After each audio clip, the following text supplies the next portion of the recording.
Andreas Klugescheid, BMW Group, Corporate Communications Manager for the Western region. Hi, Andreas. Hey, Luann. So, Andreas, we were in Berlin together driving the Hydrogen-7, and at that point it was in its infancy of starting. Since then, you're saying you're rolling it out. What have you been doing? First of all, in Berlin, the cars that we were driving were the first ones out of that 100 cars production, and now we have achieved this mark. You know, all 100 cars are actually produced, and 25 of them are on US roads now. And the plan was, when we were in Berlin, to actually give these cars away to multipliers, to people, give a new momentum to the idea of building up a hydrogen infrastructure and to promote that idea of fuel that is really sustainable.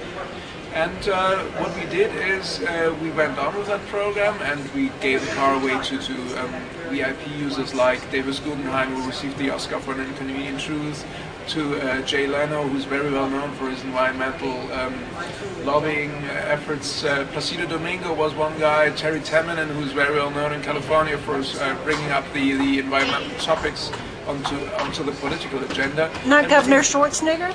Well, Governor Schwarzenegger is certainly someone we would love to see in that car, because he's certainly someone who has a strong commitment to the cause of hydrogen. So he's a very interesting person, and he's one of the guys who actually lobby and work for hydrogen. And when it comes to industries, we are the ones to make it happen. We show that with the Hydrogen-7. There's a perspective for that. But again, we are just doing 100 cars to show that this is feasible. We need to develop the whole hydrogen infrastructure, the whole concept of hydrogen in the automobile sector, in the mobility sector, but also overall. Now, have these guys been giving you feedback on the cars as they drive them? Certainly, the feedback of when these people were driving the car was very important, because it is actually an evaluation program too. You know, we want to understand how people feel when they are driving around with hydrogen cars like the BMW 7. We want to understand whether there are any downsides to it or whether they feel comfortable with it. And what they all say is certainly, you know, we need the infrastructure, and that's the purpose of the exercise, right? Right. Car-related, nobody was complaining about, you know, that the luggage space is a bit smaller. You know, they don't care. Well, it was a cooperation with BMW and Daimler Chrysler, yes. And then we go on together actually to bring this technology into market, with obviously with different brands.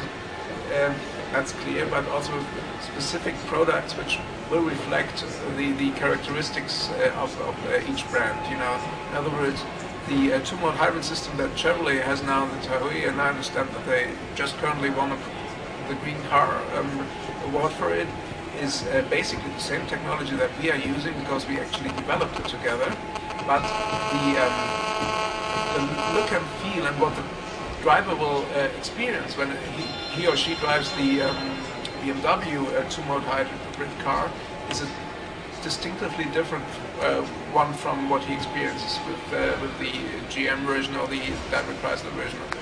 So, in other words, it is a great cooperation. Actually, it is something that is unique probably in the car industries, that three major manufacturers are coming together to develop such an advanced technology.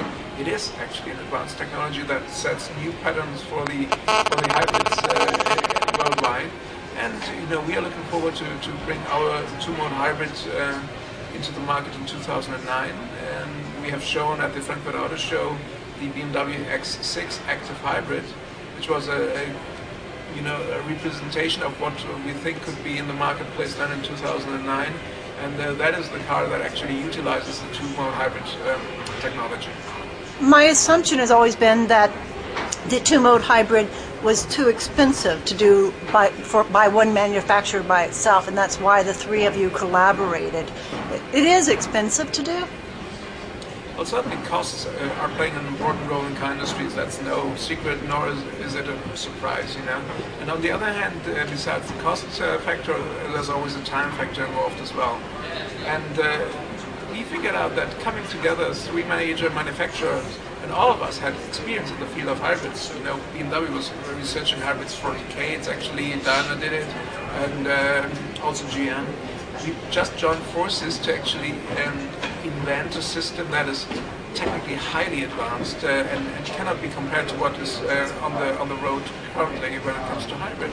So costs were an issue, but at the end of the day, you know, the important thing is to bring the prices down to the level that the consumer can actually afford it and sees the benefit of it, and that's the aim. We're hearing the rage of plug-in electric hybrids. BMW looking at that at all? We are looking, in general, at every technology that is around. We try to understand what are the benefits, what are the downsides of it, and then we certainly try to understand, well, our customers, will they like that? And you know, currently we don't see it for us as a feasible way to go on. Plug-in hybrids have too many downsides, especially, you know, the battery technology is still something that is a hurdle, and also pricing is an issue. But we evaluate these technologies as we do with many others, actually. Currently we see that the internal combustion engine, the electrification of the car, what we call efficient dynamics, is the way to go for BMW and for our consumer base.